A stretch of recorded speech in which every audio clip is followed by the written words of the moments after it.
हर खबर पर होगी आपकी पकड़। डाउनलोड कीजिए ABP live app. Over to you Shobhana.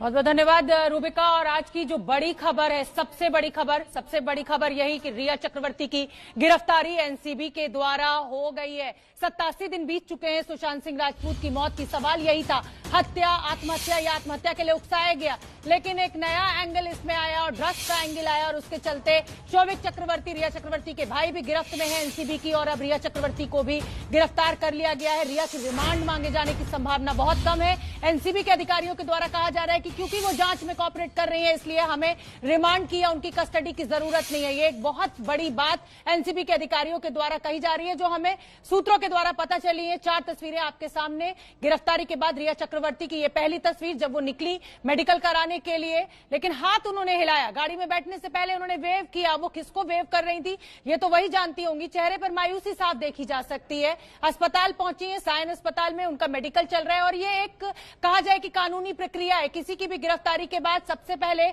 Medical कराया जाता है, फिजिकल जांच की जाती है पूरी तरह से, उसके बाद मजिस्ट्रेट के सामने पेश होना होता है। तो 7:30 बजे अब ये पेशी वीडियो कॉन्फ्रेंसिंग के जरिए होगी सायन अस्पताल में। मेडिकल के बाद रिया चक्रवर्ती अपने एनसीबी के दफ्तर पहुंचेंगी। वहां पे तमाम वो अधिकारी मौजूद है जिन्होंने इनकी गिरफ्तारी की है, और तमाम जो पेपर वर्क है, जो फॉर्मेलिटीज है, वो पूरी की जा रही है। उसके बाद एनसीबी के अधिकारियों के द्वारा जो बड़ी बात कही गई है, बड़ी बात ये कि आपको जो रिमांड की मांग हम नहीं करेंगे। मुकेश खन्ना, जाने माने बॉलीवुड के एक्टर, हमारे साथ जुड़ गए हैं। मुकेश खन्ना, रिया चक्रवर्ती की गिरफ्तारी फाइनली हो गई है, क्या कुछ कहेंगे आप?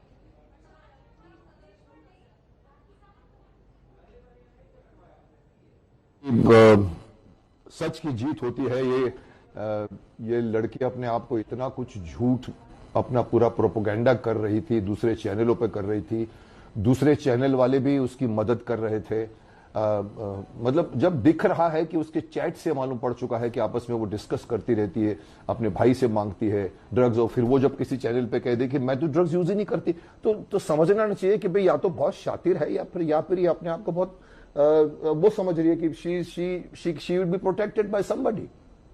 तो I am happy. I mean, मैं ये कह सकता हूं कि मुझे खुशी है। आज मैं भी इस मुहिम से बहुत टाइम से जुड़ा हुआ हूं, कई बार मैं कह चुका हूं, और मुझे खुशी है कि आज फाइनली एनसी नारकोटिक्स डिपार्टमेंट ने उसको पाया है कि ड्रग्स में वो डील करती थी। लेकिन अभी भी मेरे हिसाब से कहानी खत्म नहीं हुई है। मुद्दा तो मेन अभी भी बाकी है कि SSR का मर्डर किसने किया। ये तो सिर्फ एक पड़ाव है उसका, जो जरूरी था। और मैं चाहता हूं कि अभी सबको पीछे पड़ना चाहिए। जी बोलिए। नहीं, आप अपनी बात पूरी कीजिए। आप अपनी बात जी बोलिए। अपनी बात पूरी कीजिए मुकेश जी, फिर मैं आऊंगी आपके पास। नहीं, मैं कहता हूं कि सब लोगों को अभी देखिए मैं एक बात कहना चाहता हूं कि जब किसी फैक्ट्री में कोई प्रोडक्ट बनता है, तो वो फैक्ट्री का मेन प्रोडक्ट के साथ में बहुत सारे बाई प्रोडक्ट्स भी होते हैं। ये drug angle is a by product. Kindly concentrate on the between 8th and 14th क्या हुआ था। दिशा सालियान को कैसे मारा गया था कि नहीं मारा गया था, सामने दिख रहा है कि किसने उसको उठा के फेंका है।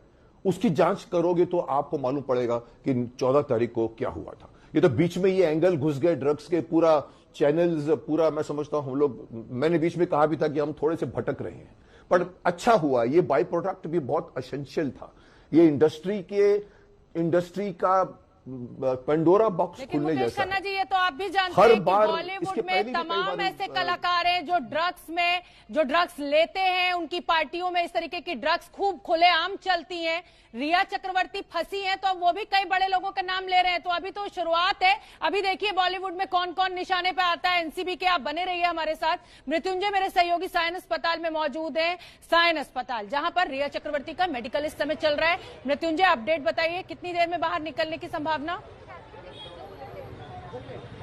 शोभना, बिल्कुल समय बहुत कम है, 15 से 20 मिनट और मानकर चलिए, क्योंकि जो एंटीजन टेस्ट होना था वो तो काफी पहले हो चुका था। 45 मिनट लगते हैं उसकी रिपोर्ट आने में, और जब एक बार रिपोर्ट आ जाती है तो जनरल मेडिकल चेकअप होता है। तो जनरल मेडिकल चेकअप में अगर कोई व्यक्ति, कोई आरोपी शिकायत नहीं करता कि उसे किसी प्रकार की मेडिकल तकलीफ है तो बहुत ज्यादा समय नहीं लगता है, 15 से 20 मिनट का समय लगता है। तो मैं आपको ये तस्वीरें दिखा दूं कि ये जो गेट आप देख रहे हैं, इसी गेट से पूरी संभावना है कि गाड़ी निकले।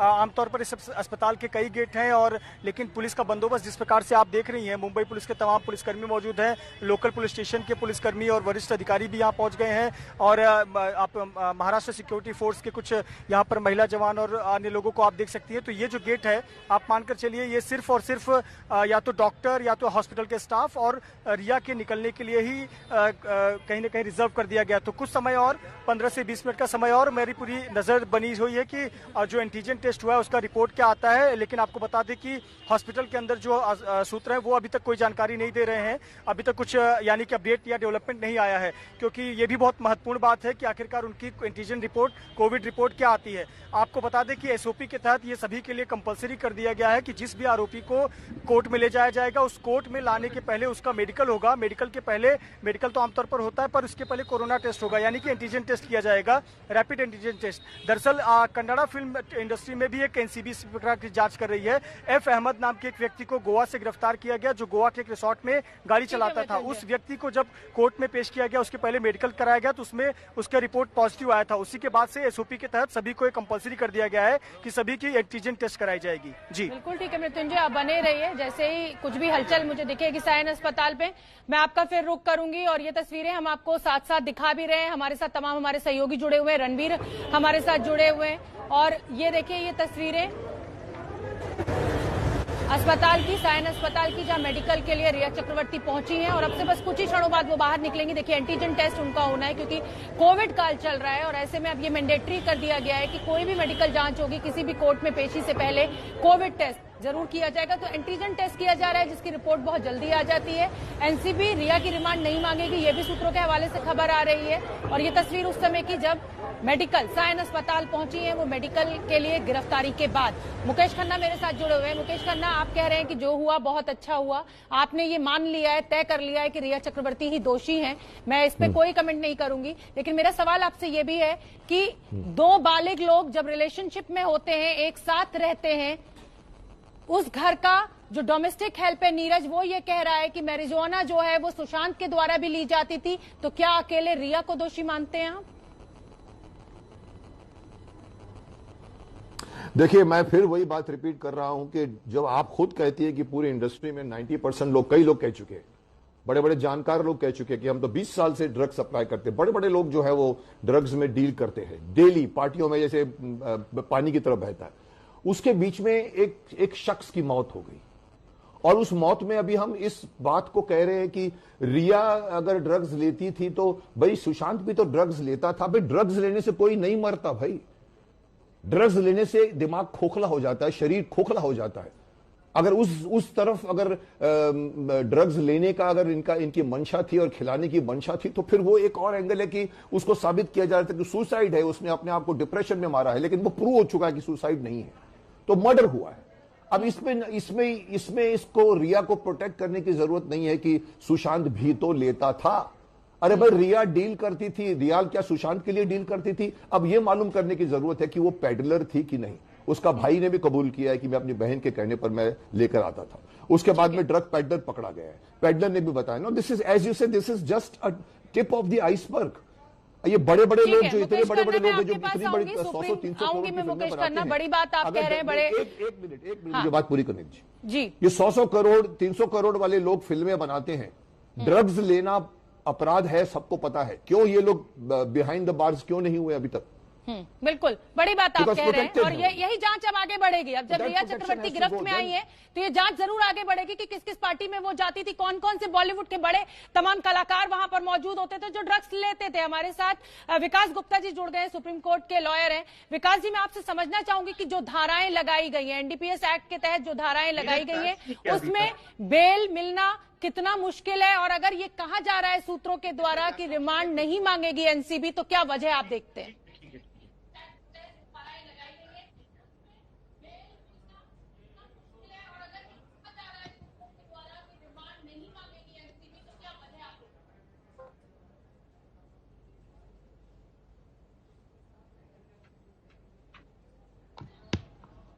विकास जी, आप मुझे सुन पा रहे हैं? नहीं शोभना जी, मैं आपका सवाल नहीं सुन पाया। जरा मेरा सवाल आपसे यह है कि जिन धाराओं के तहत एनडीपीएस एक्ट में ये मुकदमा दर्ज किया गया है, उनकी गिरफ्तारी हुई है, उसमें बेल मिलना कितना मुश्किल, और अगर सूत्रों के हवाले से जो खबर आ रही है कि रिमांड नहीं मांगेगी एनसीबी, तो इसकी क्या वजह आप देखते हैं? शोभना जी, वो रिमांड इसलिए नहीं मांग रहे कि उन्होंने अपनी 3 दिन की इन्वेस्टिगेशन कंप्लीट कर ली गई है उनकी, और उनका जो 67 सेक्शन 67 एनडीपीएस एक्ट है उसमें उसको उनका बयान भी दर्ज कर लिया, जो एक कन्फेशन होता है।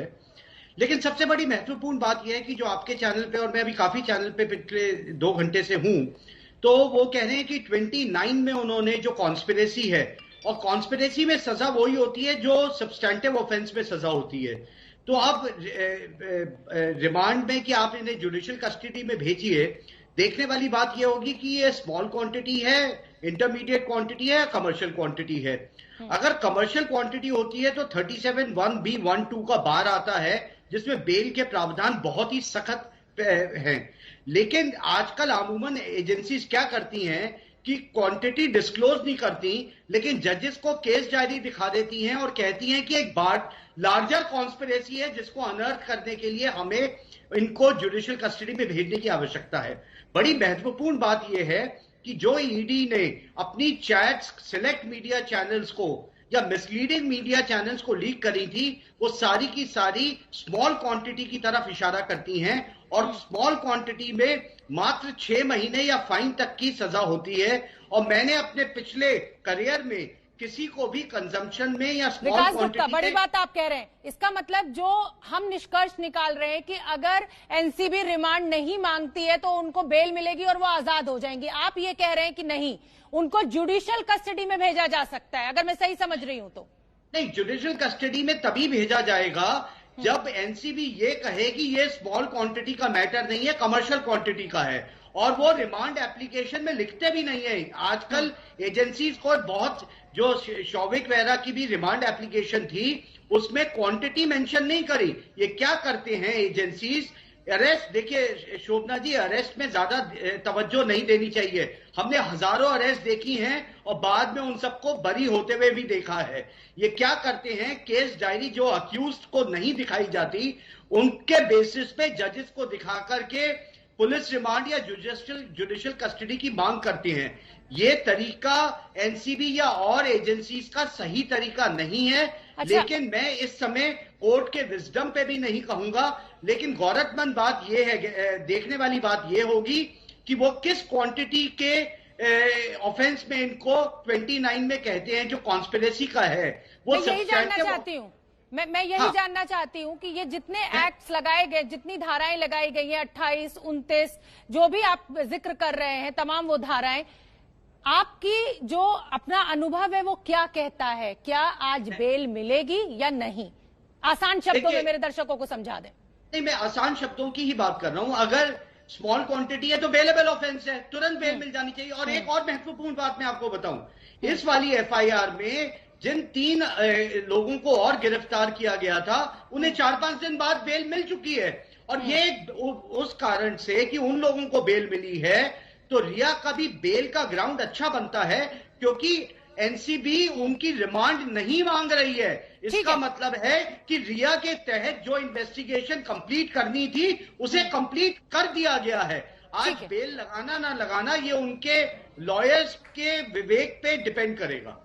बिल्कुल ठीक है, मैं मृत्युंजय का रुख कर लेती हूँ। मैं आऊंगी विकास जी आपके पास। मृत्युंजय साइन अस्पताल पे मौजूद है, अपडेट दीजिए मृत्युंजय, कितनी देर और?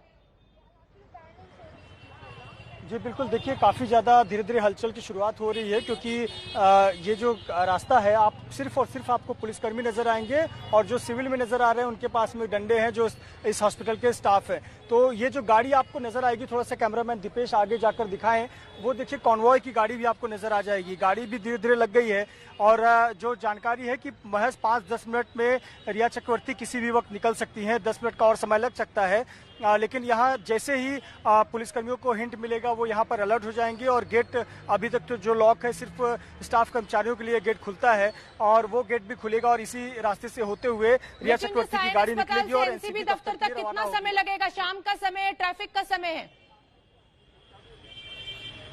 बिल्कुल नहीं शोभना, दरअसल ये जो मुंबई उपनगर में साइन आता है ये बॉर्डर माना जाता है। यहाँ से टाउन की दिशा शुरू होती है, तो एनसीबी दफ्तर दक्षिण मुंबई में है और यहाँ से जाने के लिए ट्रैफिक नहीं होता है क्योंकि ये पीक आवर का समय इस दिशा में जाने के लिए नहीं है बल्कि उपनगर में जाने के लिए। तो आप मानकर चलिए 20 से 25 मिनट का समय लगेगा। आमतौर पर दूरी तो 14-15 किलोमीटर की है, लेकिन इस 14-15 किलोमीटर की दूरी जो है वो 25 मिनट या 30 मिनट में तय हो जाएगी। तो इस तरफ के लिए ट्रैफिक नहीं होता। आप जो शाम का समय हो जी बिल्कुल मृत्युंजय, आप नजर बना के रखिए, जैसे ही वहां हलचल तेज होगी मैं फिर आपका रुख करूंगी। रणबीर भी हमारे साथ लगातार बने हुए हैं। रणबीर, जिन धाराओं की बात की जा रही है, जिन धाराएं जो लगाई गई हैं, उसमें विकास गुप्ता जो लॉयर है सुप्रीम कोर्ट के, वो बड़ा पॉइंट कह रहे हैं। वो कह रहे हैं कि हो सकता है रिमांड ना मांगी जाए, कस्टडी ना लिया जाए, लेकिन जुडिशियल कस्टडी में उनको भेज दिया जाए। क्या कुछ आपके सूत्र आपको बता पा रहे हैं कि जो मुकदमे दर्ज किए गए उसमें कितनी क्वांटिटी दर्शाई गई है एनसीबी के द्वारा, कोई जानकारी? देखिए, क्वांटिटी का जिक्र नहीं है और जब से गिरफ्तारी हुई है और ये खबर आ रही है कि एनसीबी रिमांड नहीं मांगेगी, तब से एक सवाल उठ रहा है कि गिरफ्तारी क्यों? जब पूछताछ पूरी हो चुकी थी और रिमांड नहीं मांगना था तो गिरफ्तारी क्यों दिखाई गई? ऐसे में एनसीबी क्या तर्क देती है, क्या छुपाने की कोशिश रिया चक्रवर्ती कर सकती हैं जिसको आधार बना करके एनसीबी कोर्ट में ये कहेगी कि साहब इनको बाहर रखना ठीक नहीं है, इसलिए फिलहाल आप इनको जुडिशियल कस्टडी में रखिए। मैं मृत्युंजय का रुख करूंगी। मृत्युंजय बताइए, दिखाइए तस्वीरें मृत्युंजय। बिल्कुल, इस समय मैं आपको बता दूं, इस समय की सबसे बड़ी खबर है कि कोरोना जो रिपोर्ट है, एंटीजन टेस्ट, वो रिपोर्ट आ गई है और वो रिपोर्ट निगेटिव आई है। बहुत बड़ी जानकारी है जो हमें अस्पताल से अंदर से हासिल हो रही है कि जो रिपोर्ट है वो निगेटिव आई है। एंटीजन टेस्ट रिपोर्ट हुआ था वो निगेटिव आई है और उसके बाद में जनरल मेडिकल चेकअप हो रहा है। मेरे साथ में मेरे सहयोगी अजय हैं जो संपर्क में। अजय, आपको जानकारी मिली, क्या कंफर्मेशन है निगेटिव? ये इस जांच के जो मुख्य अधिकारी हैं समीर वानखेड़े, उनका अपडेट आया है और नेगेटिव रिपोर्ट आई है। नेगेटिव बताया उन्होंने कि जो कोरोना टेस्ट किया गया, आते ही सबसे पहले जो इमरजेंसी में लेके गए सैंपल लिया और उसके बाद जो रिपोर्ट आई है, रिपोर्ट का ये मैसेज है नेगेटिव है। तो रिपोर्ट नेगेटिव आई है तो आगे का जो ये पूरा मामला है इसकी तरफ बढ़ेंगे। रिपोर्ट नेगेटिव है, बाकी जो ऑर्गन टेस्ट होता है, बाकी जो टेस्ट होते हैं वो प्रक्रिया अंदर भी जारी है। शोभना, एक बहुत बड़ी डेवलपमेंट जो सबसे पहले मेरे सहयोगी अजय दुबे ने बताई और हमें भी मेडिकल अस्पताल से ये जानकारी मिल गई कि ये एंटीजन टेस्ट रिपोर्ट नेगेटिव आई है। ये बहुत बड़ी डेवलपमेंट, और क्योंकि उसके बाद ये रिपोर्ट जैसे ही आती है उसके बाद जनरल मेडिकल चेकअप होता है। अगर रिया चक्रवर्ती कहते हैं कि उन्हें कोई शारीरिक रूप से कोई तकलीफ नहीं है, उन्हें कोई दिक्कत नहीं हो रही है, न उनका ब्लड प्रेशर लो है ना हाई है, तो ऐसे पर मुश्किल से 10 मिनट का समय लगता है। और ये रिपोर्ट को आप काफी समय 10 मिनट पहले आ चुका होगा हमें अंदर से, अस्पताल के अंदर से, और मेरे सहयोगी अजय को समीर वानखेड़े जो कि इस केस के आयो हैं उन्होंने कंफर्मेशन दिया कि ये निगेटिव है। तो इसलिए हमने अपने दर्शकों को सबसे पहले खबर बताई कि एंटीजन रिपोर्ट निगेटिव आई है और अब जनरल मेडिकल चेकअप चल रहा है। इसमें ज्यादा समय नहीं लगता और मानकर चलिए कि अब तैयारी भी काफी ज्यादा, हलचल भी हो गई है। 5-10 मिनट में आपको यहाँ पे काफी ज्यादा हलचल नजर आ जाएगी। जो रास्ता है वो क्लियर कर दिया जाएगा और इस रास्ते से देखिए कॉन्वॉय पुलिस की लग जाएगी और पुलिस की सुरक्षा के बीच एक बार फिर से यहाँ से एनसीबी दफ्तर के लिए रवाना होंगी। आपको बता दें कि 7:30 बजे वीडियो कॉन्फ्रेंसिंग का समय मांगा गया है एनडीपीएस कोर्ट से। एनडीपीएस कोर्ट ने 7:30 बजे का वीडियो कॉन्फ्रेंसिंग का समय दिया हुआ है, तब उनकी वीडियो कॉन्फ्रेंसिंग के जरिए कोर्ट में पेशी होगी। और जैसा कि हमें सूत्र बता रहे हैं कि बहुत ज्यादा जोर नहीं देगी एनसीबी रिमांड के लिए और जुडिशियल कस्टडी की मांग कर सकती है। ठीक है, मेरे साथ सुप्रीम कोर्ट के वकील विकास गुप्ता भी लगातार बने हुए हैं। विकास जी, गिरफ्तारी क्यों, ये एक बड़ा सवाल, जैसा कि मेरे सहयोगी रणबीर भी कह रहे हैं कि जब पूछताछ पूरी हो चुकी थी तो गिरफ्तारी की जरूरत क्यों महसूस हुई एनसीबी को? क्या दावा वो कोर्ट में दे सकती है? शोभना जी, जो अभी आपसे बातचीत हो रही थी उसके बाद आपके रिपोर्टर ने खुद कहा कि क्वांटिटी का उल्लेख अभी तक नहीं है। मैं यही आपको कहना चाहता हूं कि अगर स्मॉल क्वांटिटी का उल्लेख किया गया तो उनको तुरंत बेल दे दी जाएगी। लेकिन एनसीबी और डीआरआई ज्यादातर क्या करते हैं, जिस केस में किसी को फंसाना होता है तो आप क्वांटिटी मेंशन नहीं करते और केस डायरी के आधार पे आप रिमांड लेने की कोशिश करते हैं। लेकिन मुझे लगता है जिस तरह से बंबई में उनके पास विद्वान वकील हैं, वो जरूर कोर्ट को प्रभावित करने की, कहने की जरूरत समझेंगे कि आप कितनी क्वांटिटी है इसको बताइए, उसके आधार पे बेल देना ना देना फिर कोर्ट पे निर्भर। आऊंगी विकास जी आपके पास। मृत्युंजय इस समय उस जगह पर खड़े हुए हैं जहां पर रिया चक्रवर्ती का मेडिकल चल रहा है और बस कुछ ही क्षणों बाद वो हमें दिखेंगी। बताइए मृत्युंजय, अपडेट दीजिए। अब एंटीजन रिपोर्ट क्योंकि नेगेटिव आ गई है, यानी वो कोरोना नेगेटिव है, तो अब आगे क्या? अब कोरोना नेगेटिव ये रिपोर्ट 10 मिनट पहले आ चुकी है और आप मानकर चलिए कि पिछले कुछ समय से उनका जनरल मेडिकल चेकअप हो रहा होगा, जिसमें आमतौर पर ब्लड प्रेशर चेक किया जाता है, मरीज से पूछा जाता है कि आपको किसी बात की तकलीफ है, आपको कोई सांस लेने में दिक्कत या कोई बॉडी पेन, ऐसे तमाम सवाल पूछे जाते हैं। अगर खुद जो आरोपी है वो कहता है कि नहीं मुझे कोई दिक्कत नहीं है, तो उसके जनरल टेस्ट किए जाते हैं, उसका ऑक्सीजन लेवल नापा जाता है, उसका ब्लड प्रेशर चेक किया जाता है, पल्स चेक किए जाते हैं। लेकिन आप जिस पर सोचना चर्चा कर रही थी, मैं थोड़ा सा ध्यान लाना चाहूंगा। मेरे सहयोगी रणवीर ने बताया कि शोभिक चक्रवर्ती, सैमुअल, ऐसे कुछ जो आरोपी थे उनको कोई रिकवरी नहीं दिखाई गई। लेकिन इस केस में जो पेरेंट केस में आरोपी थे, यानी कि शुरुआत में अब्बास को पकड़ा गया था बांद्रा इलाके से, अब्बास के पास से 46 ग्राम की रिकवरी दिखाई गई है गांजा की। उसके बाद में जो दूसरी गिरफ्तारी हुई है वो दिखाई गई है कर्ण अरोरा की, मुंबई के चांदीवली इलाके से, जिसके पास से 11 ग्राम की रिकवरी दिखाई गई है। सबसे महत्वपूर्ण है जैद विलांत्रा। जैद विलांत्रा के पास से डॉलर, पाउंड, इंडियन रुपीस और दिरहम, इसकी पैसे की रिकवरी दिखाई गई है। 9 लाख से अधिक के कैश और विदेशी करेंसी इसके पास से रिकवरी दिखाई गई है। तो कुछ आरोपियों के पास से रिकवरी दिखाई गई है। एक बात समझनी पड़ेगी मृत्युंजय, ये ड्रग पेडलर्स की आप बात कर रहे हैं। अब सवाल ये है कि क्या रिया चक्रवर्ती ड्रग पेडलर हैं? क्या रिया चक्रवर्ती ड्रग्स में डील करती थी या अपने पर्सनल कंजम्पशन के लिए वो लेती थी? ये एक बड़ा सवाल है और यही मैं इसी के लिए विकास गुप्ता आपका रुख करना चाहूंगी। देखिए शोभना जी, आप बहुत सही और सटीक रिपोर्टिंग और बात कह रही हैं। अगर ये बात इलिसिट फाइनेंसिंग की भी आए, जिस तरह से वो कह रहे हैं कि रुपयों की रिकवरी हुई है, तो वो कोई पेडलिंग नहीं कर रही थी, ट्रैफिकिंग नहीं कर रही थी ड्रग्स की, कि विदेशों से ड्रग्स मंगवा रही हैं और 10 लोगों को बंटवा रही हैं। अगर वो अपनी का मैं मान भी लूं डेविल्स एडवोकेट की तरह कि उन्होंने अपनी पर्सनल कंजम्पशन या सुशांत की कंजम्पशन के लिए आया, तो ये स्मॉल क्वांटिटी का मैटर है और कोर्ट का एक लीनियंट व्यू होता है जहां पे कोर्ट 6 महीने तक की भी सजा नहीं देती और अमूमन फाइन पे ही अक्यूज को छोड़ देती है। बिल्कुल ठीक है। अब मुकेश खन्ना, मैं आपका रुख करना चाहूंगी। आपने रिया चक्रवर्ती को दोषी करार दे दिया मुझसे पहली ही बातचीत में, लेकिन अब ये निकलकर सामने आ रहा है कि ये भी जांच का विषय है कि क्या वो ड्रग पेडलर थी, यानी क्या वो इस धंधे से जुड़ी हुई थी या वो पर्सनल कंजम्पशन के लिए लेती थी।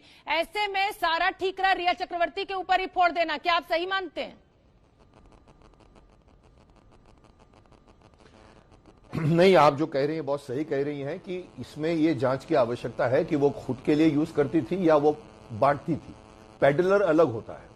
जब पेडलर होता है तो उसमें पैसे इन्वॉल्व होते हैं। ये ड्रग्स में पैसा बहुत इन्वॉल्व है, मतलब करोड़ों अरबों रुपए की बातें निकलती हैं इसमें।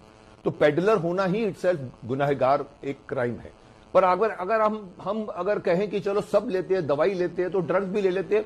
ड्रग्स, दवाई, अल्कोहल, शराब, बहुत फर्क है। ड्रग्स लेना, बाहर की कंट्री में अगर आपके पास ड्रग्स मिला तो आप अंदर हो जाएंगे, कोई पूछेगा नहीं आपको। हमारे हिंदुस्तान में है कि जो ड्रग्स सिर्फ खुद के लिए इस्तेमाल करते हैं, और वो क्वांटिटी कौन बताएगा? क्या आप मेरे को बता सकते हैं कि मैं 2 रोटी खाता हूं कि 10 रोटी खाता हूं? नहीं बता पाएंगे आप, जब तक मैं नहीं बताऊंगा आपको। अब अगर वो बताते थे कि हम इतना यूज करते थे, इसके लिए उसको माफ कर दिया जाए। क्यों माफ कर दिया जाए? क्यों आप ड्रग्स इस्तेमाल करते हो? डॉक्टर ने कहा था आपको, डॉक्टर की प्रिस्क्रिप्शन में कोई समझ में आती है कि चलो बहुत बीमार आदमी है, उसको ये ड्रग्स, स्टेरॉइड्स चाहिए। लेकिन drugs is an anti is a criminal thing to possess a drug, to give to somebody. जी, यही तो दिक्कत है ना। ये जो पूरी युवा पीढ़ी है, ये एक तरीके से कहा जाए कि नशे के शिकंजे में है। तो इसके लिए किस किस को जिम्मेदार ठहराया जाए? मृत्युंजय, एक बार फिर मृत्युंजय का रुख करूंगी। सायन अस्पताल में मौजूद है मृत्युंजय, बताइए 1 घंटे से ज्यादा का समय मेरे ख्याल से हो चुका है अस्पताल में, अभी कितना और वक्त? जी बिल्कुल, हमने भी जो समय बताया था 6:15 बजे का, उससे ज्यादा समय हो गया है, क्योंकि लेकिन जो हमें जानकारी मिली कि मेडिकल प्रक्रिया लगभग पूरी हो चुकी है। अब वो जो डॉक्टर, मेडिकल ऑफिसर होते हैं, उनका साइन लगता है, वो उन सब प्रक्रिया में कागजी पेपर में समय लग सकता है और उसको हैंडओवर किया जाता है एनसीबी की टीम को, और एनसीबी की टीम उस एक डायरी एंट्री करती है कि हमने इनका मेडिकल चेकअप कराया था, और उस कागज को लेकर वो निकलते हैं। तो ये कागजी प्रक्रिया है, किसी भी पल, किसी भी वक्त मूवमेंट हो सकता है, हलचल हो सकती है और यहाँ से रिया चक्रवर्ती निकल सकती है और एनसीबी दफ्तर के लिए जाएंगी। रणबीर का तैयारियां हो चुकी है, हमने जैसा बताया कि मेडिकल चेकअप की प्रक्रिया आऊंगी मृत्युंजय। रणबीर भी लगातार हमारे साथ बने हुए हैं। रणबीर, देखिए कई जांच एजेंसियां इस पूरे मामले में इन्वॉल्व होती हैं। मुंबई पुलिस पहली पूछताछ करती है, ईडी आती है, सीबीआई आती है और फाइनली एनसीबी गिरफ्तार करती है। ये जो पूरा मामला है वो आत्महत्या, हत्या और आत्महत्या के लिए उकसाने का था, लेकिन अब ये ड्रग एंगल पर चला गया है। तो ये सवाल का जवाब कब मिलेगा देश को कि आत्महत्या थी या हत्या थी? देखिए, ये लंबी प्रक्रिया है और 3 सेंट्रल एजेंसीज ईडी, सीबीआई और एनसीबी, इन तीनों एजेंसीज ने जांच की और इन तीनों एजेंसीज में से जो पहली बड़ी कार्रवाई हुई वो एनसीबी की तरफ से हुई है, जिसमें गिरफ्तारियां हुई हैं और लगातार कार्रवाई देखने को मिल रही है। और इसमें जो सबसे बड़ा नाम था वो रिया चक्रवर्ती का था।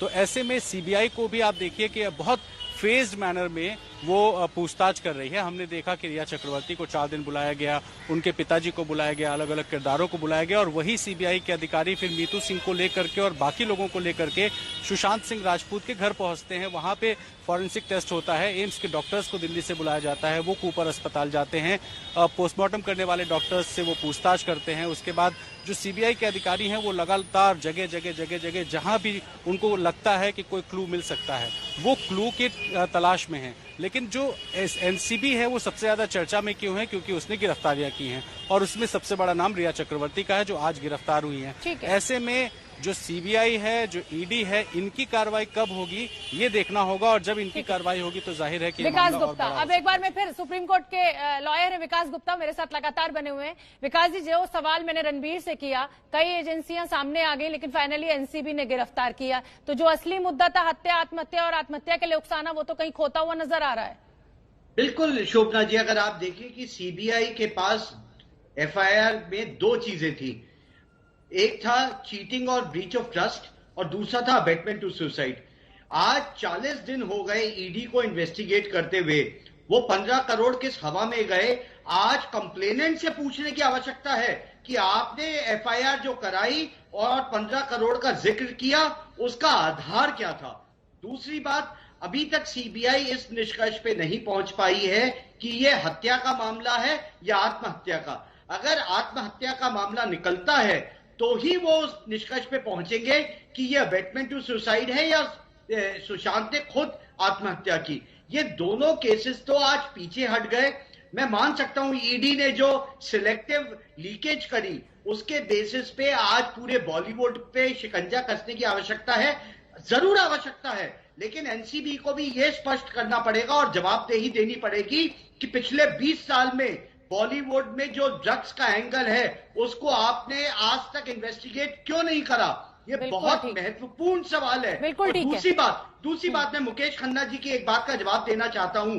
अगर पार्लियामेंट ने किसी अपराध की सजा 6 महीने तक की है तो आप लोग टीवी चैनल पे बैठ करके किसी ने कंज्यूम करी है ड्रग, तो आप उसको 20 साल तक की सजा। अंकित गुप्ता मुझे दिखने लगे। अंकित गुप्ता, बताइए अपडेट।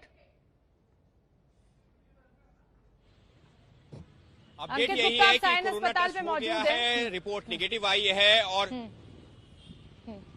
जी बिल्कुल, कोरोना टेस्ट हो गया है, रिपोर्ट नेगेटिव आई है और अब से उम्मीद की जा रही है अगले 10 मिनट में कभी भी रिया चक्रवर्ती यहां से निकलेंगी, क्योंकि यहां से एनसीबी दफ्तर तक पहुंचने में करीबन 30 से 40 मिनट का वक्त लगता है। लिहाजा 7:30 बजे वीडियो कॉन्फ्रेंसिंग के जरिए जैसी जानकारी निकल के सामने आई है, कोर्ट पे पेशी भी है। और महत्वपूर्ण इस वक्त अब सबसे ज्यादा क्या महत्वपूर्ण है, महत्वपूर्ण यह है कि 7:30 बजे जब कोर्ट में पेशी होगी तब एनसीबी को बताना होगा कि क्या वो रिमांड चाहते हैं या नहीं चाहते। अगर रिमांड नहीं चाहते तो अगर न्यायिक हिरासत में जाती हैं और रिया चक्रवर्ती जमानत याचिका लगाती हैं, क्या वो उसका समर्थन करेंगे या विरोध करेंगे। अगर जो है एनसीबी यहां पर उसको ऑब्जेक्शन नहीं होता है रिया को जमानत दिए जाने का, तो सवाल ये उठेगा कि आखिर फिर ये जो गिरफ्तारी की गई, इस गिरफ्तारी का मकसद क्या था। क्यों रिया अगर जांच में कोऑपरेट कर रही थी, सहयोग कर रही थी, तो एनसीबी ने क्यों गिरफ्तार किया। निश्चित तौर पर कोर्ट में ये सारे मुद्दे उठेंगे और इसी वजह से अब 7:30 बजे जब रिया को कोर्ट में पेश किया जाएगा, अब सारी जो तस्वीर वहां पर जाके साफ होगी कि एनसीबी के पास ऐसा क्या आया था या क्या कुछ निकला है जिसके आधार पर रिया की गिरफ्तारी की गई। मृत्युंजय भी साइन अस्पताल में मौजूद है। मृत्युंजय, बहुत ज्यादा समय लग रहा है। अमूमन हमने जब भी देखा है कि गिरफ्तारी के बाद जो मेडिकल होता है वो मैक्सिमम 1 घंटा, लेकिन ये तो बहुत ज्यादा समय लग रहा है। कुछ वजह सामने आ रही है?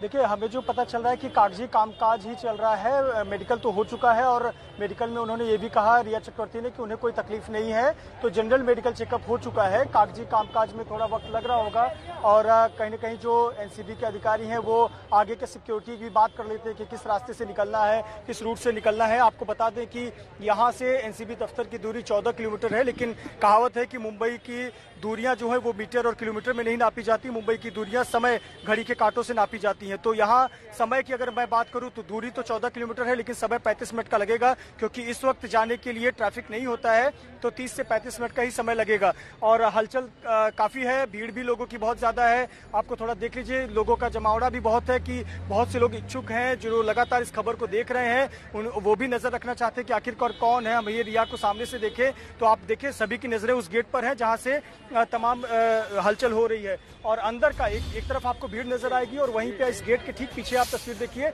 आपको पूरा परिसर खाली नजर आएगा। सिर्फ पुलिसकर्मी और पुलिसकर्मियों के जो वाहन है वो नजर आएंगे। और देखिए पुलिसकर्मियों की भी निगाहें उसी दिशा में है जिस दिशा से रिया चक्रवर्ती की कार आ सकती है। जो जिस कार में वो लाई गई है वो कार उसी दिशा में लगातार पुलिसकर्मियों की भी निगाहें टिकी हुई हैं कि कब यहां से डायरेक्शन मिले और यहां से गाड़ी रफ्तार में निकलती हुई एनसीबी दफ्तर के लिए रवाना हो। तो बिल्कुल शोभना, हमारी भी निगाहें टिकी हुई है। 5 से 10 मिनट का समय हम भी अनुमान लगा रहे हैं और हमें जो जानकारी मिली है। और आप जैसा कि बता रहे हैं कि अस्पताल से एनसीबी दफ्तर पहुंचने में 35 से 40 मिनट का लगभग समय लगेगा। और इस समय अगर मैं घड़ी की तरफ देख रही हूँ तो 6:30 बज चुका है, यानी 35-40 मिनट 7:10 तक वो एनसीबी दफ्तर पहुंचेंगे और 7:30 बजे पेशी होनी है। लेकिन बड़ी बात जो कि अंकित गुप्ता भी कह रहे थे, बड़ी बात यह है कि कोर्ट में अब एनसीबी के द्वारा क्या कहा जाएगा। अगर कस्टडी की जरूरत नहीं है और रिया चक्रवर्ती बेल मांगती हैं तो एनसीबी क्या कहेगी।